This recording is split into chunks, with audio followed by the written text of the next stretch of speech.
അസ്സലാമു അലൈക്കും വറഹ്മത്തുള്ളാഹി. ബിസ്മില്ലാഹ് അൽഹംദുലില്ലാഹ്. ആദരണീയരെ, സ്നേഹിതരെ, ഇന്ത്യൻ പൊളിറ്റിക്സ്, വിദേശ രാഷ്ട്രീയത്തിന്റെ ബദലുകൾ എങ്ങനെ എന്ന വിഷയമാണ് നിങ്ങളുമായി ചർച്ച ചെയ്യുന്നത്. 2 ദിവസം മുമ്പാണ് പാർലമെന്റ് അതിക്രമത്തിൽ കേന്ദ്ര ആഭ്യന്തരമന്ത്രി അമിത്ഷായുടെ പ്രസ്താവന ആവശ്യപ്പെട്ടുകൊണ്ട് പ്ലക്കാർഡുകൾ ഉയർത്തിപ്പിടിച്ച് പ്രതിപക്ഷ അംഗങ്ങൾ പ്രതിഷേധിച്ചതിനെതിരെ പാർലമെന്റിൽ നിന്നും ലോകസഭയിൽ നിന്നും 146 എംപിമാരെ സസ്പെൻഡ് ചെയ്തത്. രാജ്യത്ത് വെറുപ്പും വിദ്വേഷവും സ്റ്റേറ്റ് സ്പോൺസേഡായി ഉൽപ്പാദിപ്പിക്കുകയും അവയെക്കുറിച്ചൊന്നും രാജ്യത്തിന്റെ പാർലമെന്റിൽ പോലും മിണ്ടരുതെന്ന് പറയുകയും ചെയ്യുന്ന തരത്തിൽ ഫാഷിസം നമ്മെ വരിഞ്ഞു മുറുക്കുന്ന സാഹചര്യത്തിൽ പ്രതിരോധത്തിന്റെ മാർഗങ്ങളെ കുറിച്ചുള്ള ചർച്ചകൾ വളരെ പ്രധാനമാണ്. ജനാധിപത്യത്തിന് മുറിവേൽക്കുമ്പോഴെല്ലാം അവസാനത്തെ ആശുപത്രിയായി വർത്തിക്കുന്ന സോഷ്യൽ മീഡിയക്ക് മുകളിൽ പോലും ഫാസിസം ബോംബിട്ട് തുടങ്ങിയിട്ടുണ്ട് എന്നതും വസ്തുതയാണ്. അമേരിക്കൻ ഭാഷാശാസ്ത്രജ്ഞനും ചിന്തകനുമായ നോം ചോംസ്കി ഹിജാബ് വിഷയത്തിൽ പ്രതിഷേധം അറിയിച്ചുകൊണ്ട് പറയുകയുണ്ടായി, ഇന്ത്യ ഭയാനകമായ ഒരവസ്ഥയിലേക്കാണ് പോയിക്കൊണ്ടിരിക്കുന്നത്. പക്ഷെ അപ്പോഴും കേരളം പോലുള്ള ചില പ്രതിരോധത്തിന്റെ ദുർഗങ്ങൾ നമ്മെ ആവേശം കൊള്ളിക്കുന്നു എന്ന്.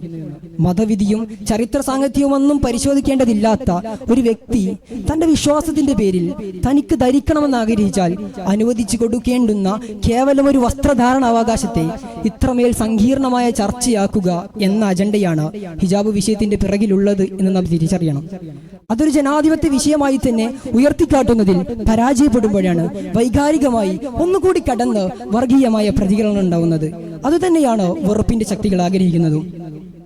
BJP നേതാവ് നുപൂർ ശർമ്മ നടത്തിയ പ്രവാചക നിന്ന ഇതിനോട് ചേർത്ത് വായിക്കേണ്ടതാണ്. നുപൂർ ശർമ്മയെ ചൂണ്ടി ഈ ഒരൊറ്റ സ്ത്രീയാണ് രാജ്യത്തിപ്പോൾ നടക്കുന്ന മുഴുവൻ പ്രശ്നങ്ങൾക്കും കാരണമെന്ന് സുപ്രീം കോടതി പറഞ്ഞത് അടുത്ത കാലത്താണ്. മറുവശത്ത് പ്രവാചക നിന്നയെ അനുകൂലിച്ചു എന്നതിന്റെ പേരിൽ ഉദയപൂരിൽ കനയ്യലാൽ തേനി എന്ന അയാളെ നിഷ്ഠൂരമായി കൊന്നത് നാം കണ്ടു. കൊലയാളികൾ BJP ബന്ധമുള്ളവരാണെന്ന് പിന്നീട് തെളിയുകയുണ്ടായി.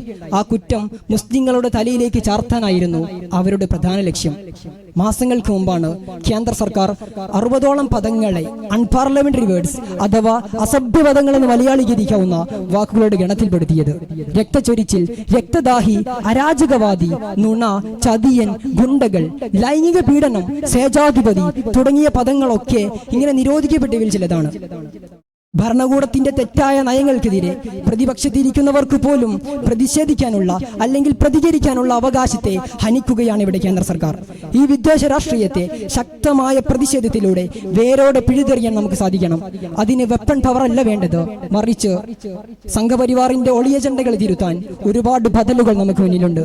അമേരിക്കൻ പ്രസിഡന്റായിരുന്ന അബ്രഹാം ലിങ്കണെ പ്രതിപക്ഷ പാർട്ടിയിലെ അംഗങ്ങൾ ചെരുപ്പുകുത്തിയായിരുന്ന തന്റെ പിതാവിന്റെ തൊഴിലോർമ്മിപ്പിച്ചുകൊണ്ട് അധിക്ഷേപിച്ചപ്പോൾ അദ്ദേഹം സൗമ്യതയോടെ പുഞ്ചിരിച്ചുകൊണ്ട് പറഞ്ഞത് ഇങ്ങനെയായിരുന്നു: തീർച്ചയായും ഞാൻ ചെരുപ്പുകുത്തിയുടെ മകനാണ്, അതിൽ ഞാൻ അഭിമാനിക്കുന്നു. നിങ്ങളുടെ ഷൂവിന് എന്തെങ്കിലും കേടുപാടുണ്ടെങ്കിൽ എന്നെ സമീപിക്കാൻ മടിക്കേണ്ടതില്ല. എത്ര സുന്ദരവും അതിലുപരി ശക്തവുമായ പ്രതികരണം! അക്രമത്തെ, വിദ്വേഷ പ്രചരണത്തെ, വർഗീയതയെല്ലാം അതേ നാണയത്തിൽ പ്രതിരോധിക്കുക എന്നത് മൗഢ്യമാണ്, ജനാധിപത്യ വിരുദ്ധമാണ്, മതവിരുദ്ധവുമാണ്. അത് നമ്മുടെ പ്രതിഷേധിക്കാനുള്ള അവകാശത്തെ പോലും സ്വയം റദ്ദ് ചെയ്യലാണ്. ഇന്ത്യയിലെ ബഹുഭൂരിപക്ഷം വരുന്ന ജനങ്ങളും ഈ മതങ്ങൾക്കിടയിലുള്ള സംഘർഷത്തെ താല്പര്യപ്പെടുന്നവരല്ല. എന്നാൽ ആ സംഘർഷം ഉണ്ടാക്കിയെടുത്തത് വിഭജന രാഷ്ട്രീയത്തിന് തുടക്കം കുറിച്ച ബ്രിട്ടീഷുകാരാണ്. അതിന്റെ ആശയത്തിന്റെ തുടർച്ചയാണ് ഇന്നത്തെ കേന്ദ്ര ഗവൺമെന്റിന്റെ പ്രവർത്തനങ്ങൾ എന്ന് പറയാതെ വയ്യ. സംഘപരിവാറിന്റെ അടിസ്ഥാന ആശയം വെറുപ്പ്, വിദ്വേഷം എന്ന പ്രത്യയശാസ്ത്രം സ്ഥാപിച്ചെടുക്കുക എന്നുള്ളതാണ്. അതിനെതിരെ ബദലായിട്ടുള്ള പ്രധാനപ്പെട്ട ഒരു കാര്യം ജനങ്ങൾക്കിടയിൽ, മതങ്ങൾക്കിടയിൽ സൗഹാർദ്ദങ്ങൾ സ്ഥാപിച്ചെടുക്കുകയാണ്. അവിടെ രാജ്യത്തെ ബഹുഭൂരിപക്ഷ ജനങ്ങളിൽ ഹിന്ദു സമൂഹം എന്ന് പറയുന്നത് ദളിതരാണ്, കീഴാള സമൂഹമാണ്. അവർ യഥാർത്ഥത്തിൽ ഹിന്ദുമത സമൂഹത്തിൽ പെട്ടവർ പോലുമല്ലെന്നാണ് സവർണറുടെ ആശയം. അവർ ഏറ്റവും താഴെത്തട്ടിലുള്ളവരാണ്.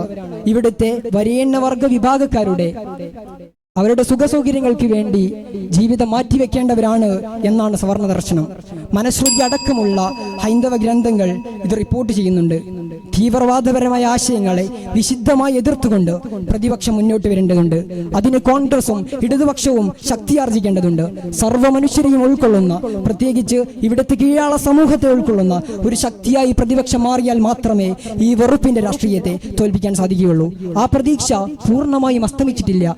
പ്രതീക്ഷയുടെ വെള്ളിരേഖകൾ ഇന്ത്യൻ ജനാധിപത്യത്തിന്റെ ചക്രവാളത്തിൽ അവശേഷിക്കുന്നുണ്ട് എന്ന് പറഞ്ഞ് അവസാനിപ്പിക്കുന്നു. അൽഹംദുലില്ലാഹി റബ്ബിൽ ആലമീൻ. അസ്സലാമു അലൈക്കും വറഹ്മത്തുള്ളാഹി തആല വബറകാതുഹു.